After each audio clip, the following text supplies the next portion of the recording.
Hello everyone, আমি দিগন্ত Murshidi global nursing institute পক্ষ থেকে আজকে আমাদের 9 ক্লাস ফার্মাকোলজি।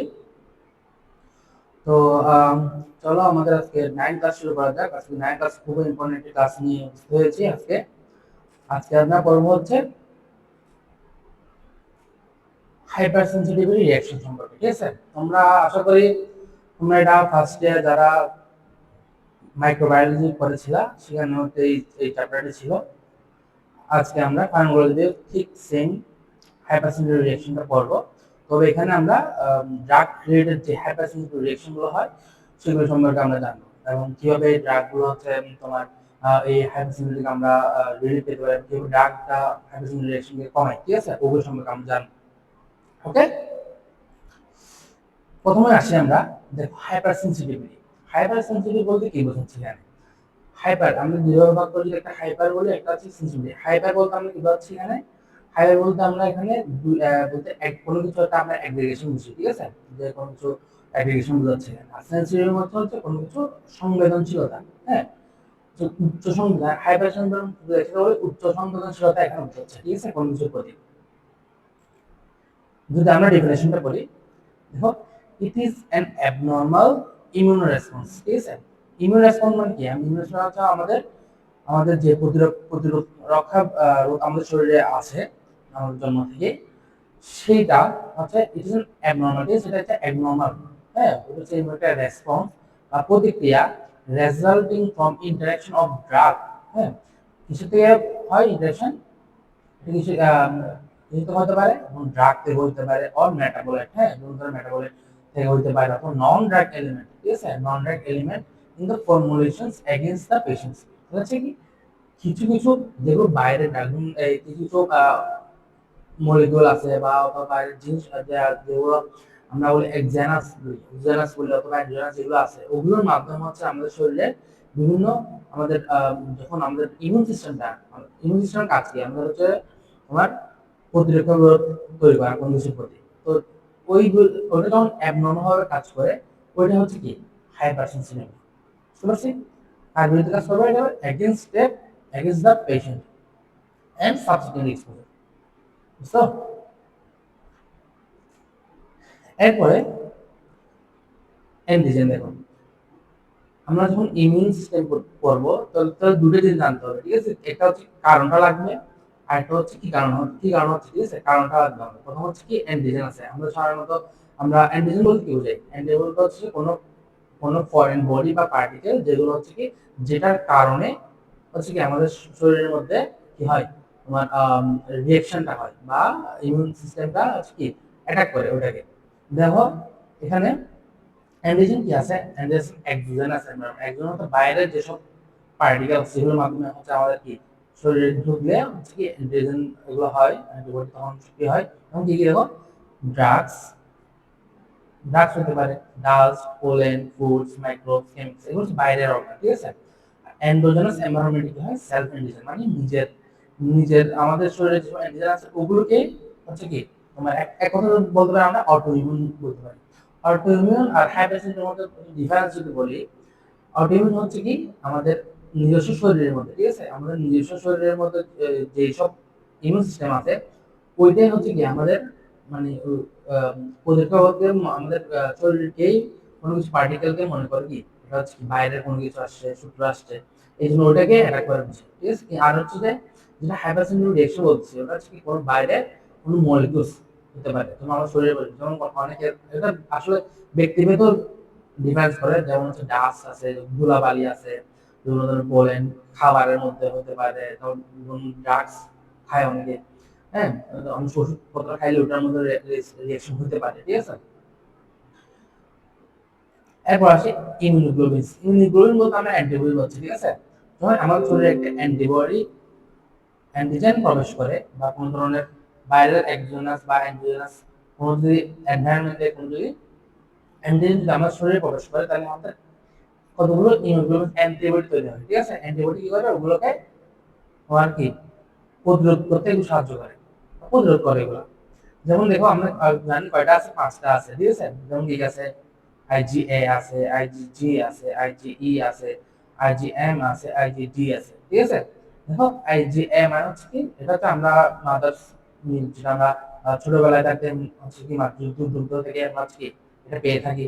তারপর হচ্ছে হচ্ছে আইজিজি, ঠিক আছে। আইজি হচ্ছে কি গোস থ্রু প্লাসেন্টা, ঠিক আছে। এটা হচ্ছে কি এটা প্লাসেন্টা থেকে আমাদের শরীরে এটা আসে। তারপর হচ্ছে আইজি, আইজিই অ্যালার্জি, আইজি যা মনে করো কি অ্যালার্জি আমরা, তাহলে অ্যালার্জি, অ্যালার্জি দিয়ে কি থাকবে ই, এই আমাদের শরীরে যদি কোনো ধরনের অ্যালার্জি সৃষ্টি হয় বা চুলকানি সৃষ্টি হয় বা হাঁচি কাশি সৃষ্টি হয়, সেটার জন্য দায়ীকে এই আইজিইটা, ঠিক আছে। তারপর হচ্ছে আইজিএম, দেখো আইজিএম কি, একজন লার্জেস্ট অ্যান্টিবডি, এটা হচ্ছে আইজিএম। হ্যাঁ, আইজিএম হচ্ছে সব থেকে বড়, হচ্ছে যে মেগা, এম ডি মনে রাখবো হচ্ছে মেগা আইজিএম, ঠিক আছে। আর একটা আইজিডি থাকে, ঠিক আছে। এটা হচ্ছে আমাদের অ্যান্টিজেন আর হচ্ছে অ্যান্টিবডি সমুদায়। এরপর দেখো হাইপারসেন্সিটিভ রিঅ্যাকশন কিন্তু দুটো ফেজ থাকে, ঠিক আছে। সাধারণত দুটো ফেজ থাকে, একটা হচ্ছে ইন্ডাকশন ফেজ, একটা হচ্ছে রিঅ্যাকশন ফেজ। ইন্ডাকশন ফেজ বলতে যেখানে হচ্ছে আমাদের ওই অ্যান্টিবডিটা প্রোডাকশন হচ্ছে, ঠিক আছে। অ্যান্টিবডি কিভাবে প্রোডাকশন হচ্ছে ওটা বোঝাতে হচ্ছে কি ইন্ডাকশন ফেজ। আর যেখানে গিয়ে রিঅ্যাকশন করতেছে ওটা হচ্ছে রিঅ্যাকশন ফেজ। এই দুইটা ফেজ আমরা মনে রাখতে হবে, ঠিক আছে। তাহলে কি হয়, দেখো রিঅ্যাকশন, এটা হচ্ছে antibody production against drug at first time. তাহলে প্রথমেই আমাদের ড্রাগের বিরুদ্ধে যে অ্যান্টিবডি তৈরি হয় ওটা হচ্ছে কি ইন্ডাকশন ফেজ। আর রিঅ্যাকশন ফেজ কি, reaction phase is subsequent exposure, ঠিক আছে। Drug is dedicated to foreign body by lymphocyte.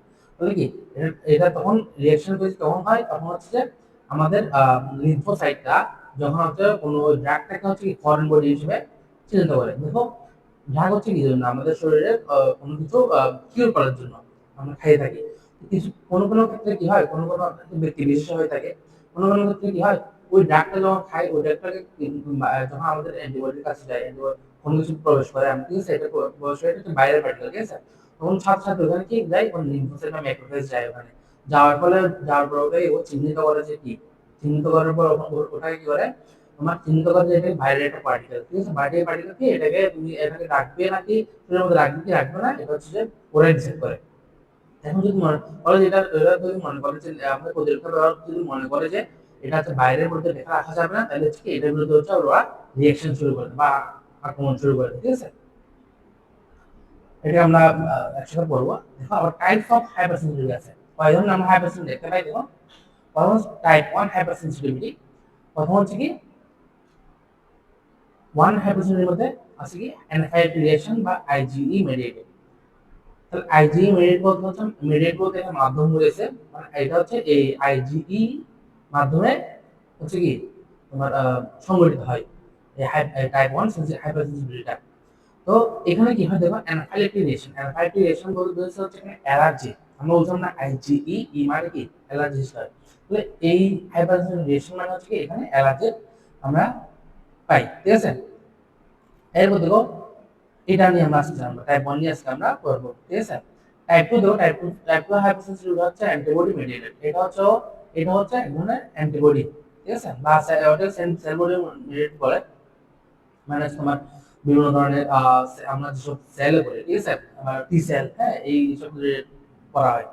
এরপর দেখো হাইপারসেনসিটিভিটি ইমিউন কমপ্লেক্স মেডিয়েটেড, যেটা টাইপ 3 আছে হাইপারসেনসিটিভিটি হচ্ছে কি এটা তোমার হচ্ছে কি কমপ্লেক্স বলছে না, কমপ্লেক্স হচ্ছে কি অ্যান্টিবডি আর অ্যান্টিজেন দুইটা মিলে হচ্ছে কি মেডিয়েটেড, মানে মাধ্যমে হচ্ছে এই টাইপ 3 হাইপারসেনসিটিভ রিঅ্যাকশনটা হয়। আর টাইপ 2 টাইপ 4 দেখো 4 হচ্ছে হাইপারসেনসিটিভ সেল মেডিয়েট বলছে, এইটাই সেল মেডিয়েট হচ্ছে, এটা হচ্ছে কি মানে হচ্ছে টি সেল, হ্যাঁ, টি সেল মেডিয়েট হয় সাধারণত। আর টাইপ 2 হচ্ছে আইজিএম মেডিয়েটেড হয়, ঠিক আছে। হ্যাঁ, তাহলে দেখো এখানে আবার বলি এটাকে টাইপ 2 1 হচ্ছে কি আইজিই ইমিডিয়েট, মানে আইজিই মাধ্যমে হয়, যেটা হচ্ছে কি আমাদের শরীরের মধ্যে চুলকানি বা অ্যালার্জি সৃষ্টি হয়, ঠিক আছে। টাইপ 2 যেটা আইজিএম এর মাধ্যমে সংঘটিত হয়, আইজিএম মেডিয়েটেড। তারপর হচ্ছে টাইপ 3 হাইপারসেনসিটিভিটি, এটা হচ্ছে ইমিউন কমপ্লেক্স মেডিয়েটেড। কমপ্লেক্স মানে হচ্ছে কি অ্যান্টিবডি আর অ্যান্টিজেন দুটো মিলে এটা হচ্ছে মাধ্যমে সংঘটিত হয়। আর টাইপ 4 হাইপারসেনসিটিভিটি হচ্ছে কি সেল মেডিয়েটেড, যেটা হচ্ছে কি তোমার হচ্ছে টি সেল বা কোনো কিছু কারণে হচ্ছে সেল মেডিয়েটেড কারণে হচ্ছে কি এই হাইপারসেনসিটিভিটিটা সংঘটিত হয়। আর ডিরেক্ট বলতে বুঝেছে এটা সংঘটিত হতে তোমার হচ্ছে সময় লাগে।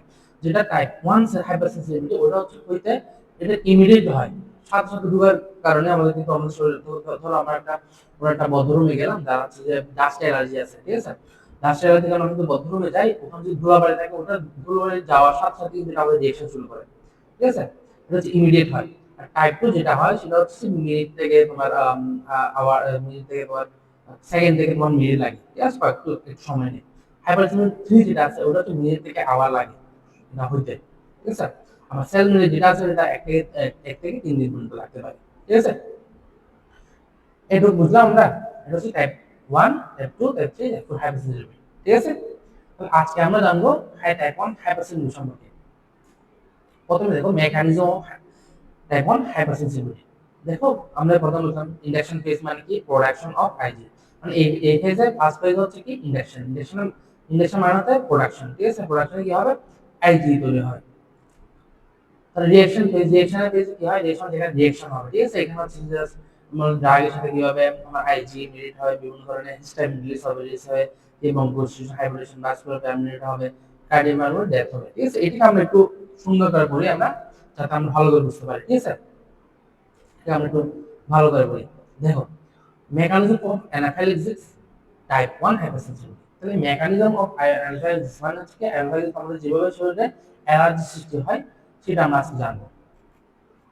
First exposure induction base. তাহলে ইন্ডাকশন বলতে আমরা কি জানতাম, কি হবে বলতো, হচ্ছে কি আইজিই তৈরি হবে। দেখো আমরা কিভাবে আইজি তৈরি হয়, দেখো যেমন drug antigen enters in the body, মানে আমরা যদি কোনো জায়গায় যাই, ওটা যদি আমরা কোনো খাই, ঠিক আছে, ড্রাগস খাই, আপনার অ্যান্টিজেন নাও চলে পারে, ডাস্ট হতে পারে, পোলেন হতে পারে, ঠিক আছে, যেমন কিছু হতে পারে, বা ফুডস হতে পারে, খাবারের কারণে কিন্তু আমাদের শরীরে অ্যালার্জি সৃষ্টি হতে পারে। দেখো ড্রাগ অ্যান্টিজেন আমার যখন শরীরে ঢুকলো, তারপর কি হবে, টেকেন আমরা সাথে সাথে ওখানে ম্যাক্রোফেজ চলে যাবে, ঠিক আছে, মেট্রোফেজ চলে গিয়ে ওটাকে ধরে আনবে।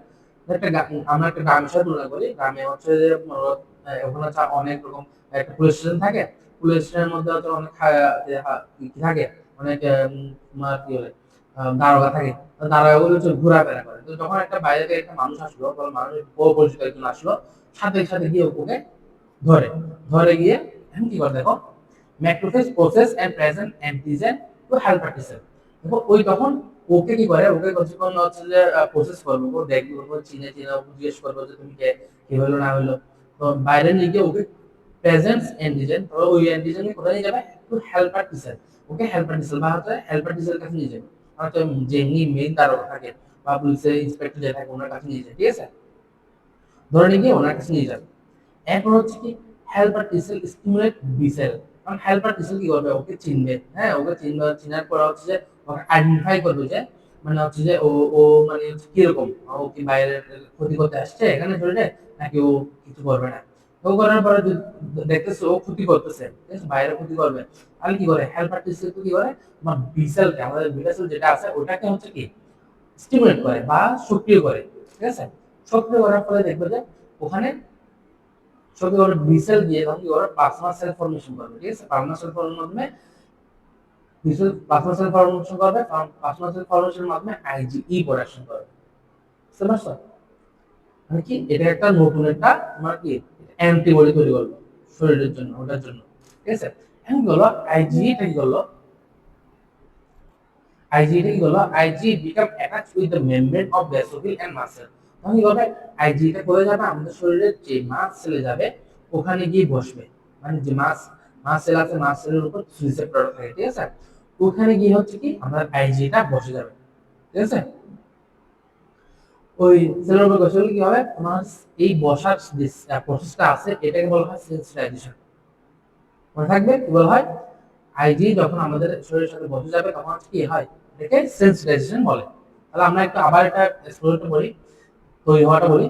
এবার হচ্ছে প্রথমত আমাদের শরীরে কোনো ধরনের ড্রাগ আসলো বা অ্যান্টিজেন আসলো বডিতে, এটার সাথে সাথে কি হবে, ম্যাক্রোফেজ যাবে, টেকেন আপ বাই ম্যাক্রোফেজ, তার হচ্ছে কি সাথে সাথে হচ্ছে কি ম্যাক্রোফেজ কি করে, এটা প্রসেস করবে, প্রসেস করার পরে প্রেজেন্ট অ্যান্টিজেন যেগুলো থাকবে সেগুলো তোমার প্রেজেন্ট অ্যান্টিজেনকে কোথায় নিয়ে যাবে, হেল্পার টি সেলের কাছে নিয়ে যাবে, ঠিক আছে।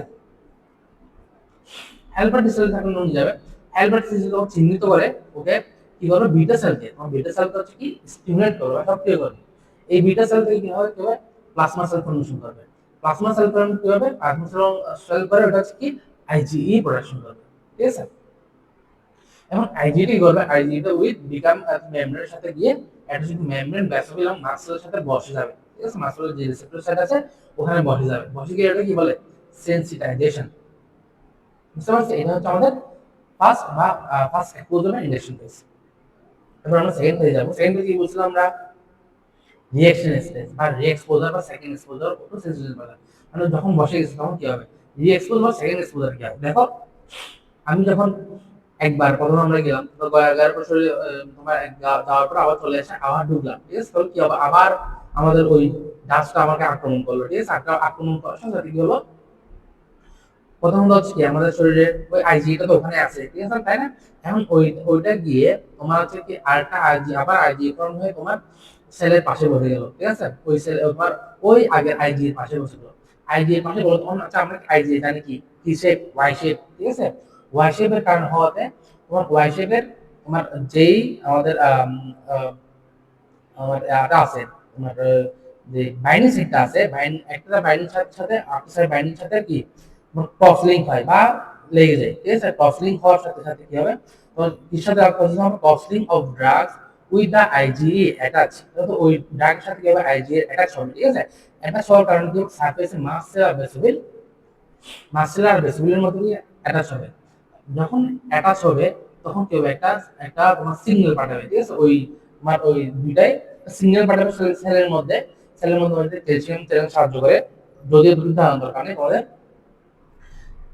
এখন যখন তোমার সিগন্যালটা পাঠায় সাথে rupture of the cell membrane, ঠিক আছে। ওটা তোমার সেল মেমব্রেনকে রাপচার করে দেয়, মানে ডিগ্রেডেশন করে দেয়, মানে ভেঙে দেয়, ঠিক আছে। ভেঙে দেওয়ার কারণে কি হয় তোমার আম, ভেঙে দেয়।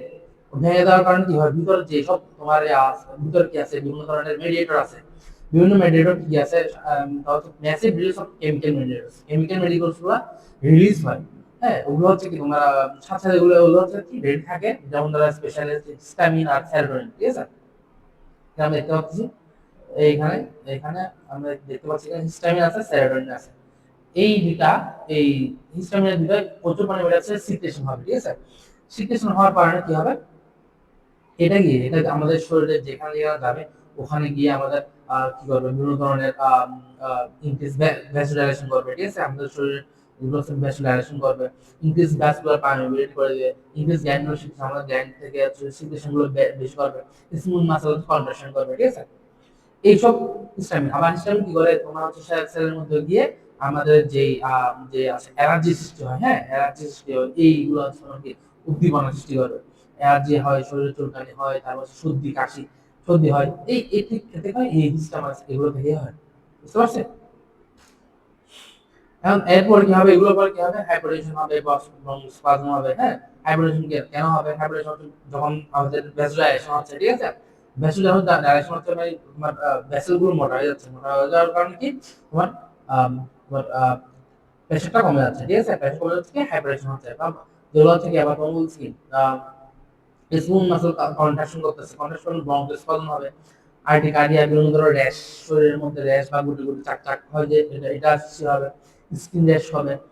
তারপর হচ্ছে এসজেএস, যেমন হচ্ছে Steven Johnson syndrome. Steven Johnson syndrome হচ্ছে অনেকটা অটোইমিউন একটা ডিজিজ। এটার কারণ হচ্ছে তোমার হচ্ছে শরীরের মধ্যে প্রচুর এমন ভাবে অবস্থা হয় শরীরের রোগীর বা রিঅ্যাকশনের কারণে শরীরের হচ্ছে তোমার চামড়াগুলো হচ্ছে যেমন লাগে যে মানে পোড়া রোগী আছে না, ওই ঠিক ওইরকম রোগী মনে হয়। যেমন রোগীটা মানে মানে দেখতে অনেক খুবই ভয়ঙ্কর লাগে, মানে তোমার হচ্ছে কি একদম চামড়াগুলো একদম লাগে ঝলসে ঝলসে করতেছে, এরকম করে লাগে। খুবই একটা খারাপ একটা অবস্থা এই স্টোন সিনড্রোমটা। এটা আচ্ছা, এটাই হচ্ছে আমাদের হচ্ছে রিঅ্যাকশন স্টেজ। তা আমরা আবার করি তখন হচ্ছে কি তোমার আইজি তৈরি হবে, যেটা হচ্ছে কি আমাদের হচ্ছে ইলেকশন হয়ে যায়, আইজি তৈরি হবে, আইজি তৈরি হওয়ার পরে ওখানে হচ্ছে রি-এক্সপোজার হবে। রি-এক্সপোজার হওয়ার কারণে বা সেকেন্ড এক্সপোজার কারণে হচ্ছে ক্রস লিংক হবে, ড্রাগের সাথে আবার আইজির ক্রস লিংক হবে। ক্রস লিংক হওয়ার কারণে তোমার কি হবে, সেল মেমব্রেন রাপচার হবে। রাপচার হওয়ার কারণে কি হবে তোমার মেসিভ পরিমাণে হিস্টামিন হবে বা সেরোটোনিন বা মেডিয়েটর গুলো রিলিজ হবে। রিলিজ হওয়ার কারণে কি হবে, ইনক্রিজ ভ্যাসকুলারাইজেশন, ভেসকুলার পারমিয়াবিলিটি, গ্যানুলার সিক্রেশন, এগুলো হবে। এরপর হবে কি হাইপোটেনশন বা ব্রঙ্কোস্পাজম, আর্টিকারিয়া যেগুলো আছে হবে। এতে কিন্তু আবার এই ফেজে কিন্তু আবার রোগী মারা যেতে পারে, ঠিক আছে। মনে হয় আমরা বলি না অ্যানাফাইলাক্সিস শক, এই দেখো অ্যানাফাইলাক্টিক শক।